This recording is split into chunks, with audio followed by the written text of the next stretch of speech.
Kids, when did you realize your parents might be terminally stupid? 1.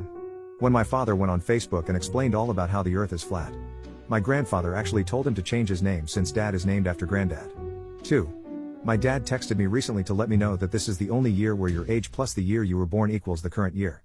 I told him I had a lot going on right now and didn't have time to research nursing homes. 3. I was at dinner with my parents when my mom started feeling really unwell. We took her to the emergency room for chest pains and she was diagnosed with type 2 diabetes. The physician was asking my mom her family medical history and if anyone had diabetes in her family. My dad, a little drunk, asks if his family history would affect her. They're obviously not blood related. The physician just looked at him for a few seconds and then said no. 4.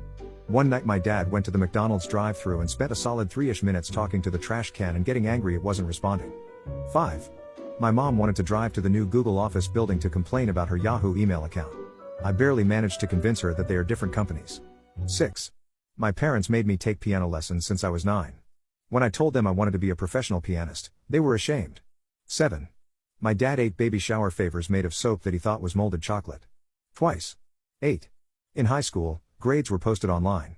Dad wanted to check how poorly I was doing. I told him the internet is closed because it was after 5 p.m. 9. My parents are well educated, but this was one of the stupidest things I've seen them do. I was in the basement playing video games and went upstairs to my parents frantically looking for me. They were in that anger relief kind of state and told me they'd been looking for me for hours and were about to call the cops. Here's the thing. I had my phone on me the entire time, and had received no calls, texts, messages from either of them. Also, none of them ever went down to the basement to check if I was there, otherwise they would have seen me. I couldn't have really left the house either, 'cause I wasn't old enough to drive at the time. I don't know what was going through their minds, but it definitely wasn't common sense. I would have loved to see the police officer's face if they found me in the basement after they called the cops. 10. When my parents just got through complaining they couldn't afford basics. My mother went and bought two $200 pillows and some fancy towels. They have never bought a home. They say they were priced out. But their stuff is all top of the line. They live in an expensive rental area. I offered to buy them a place which would have been 1/4 of the rent price, but my dad must live near the ocean, so they keep struggling.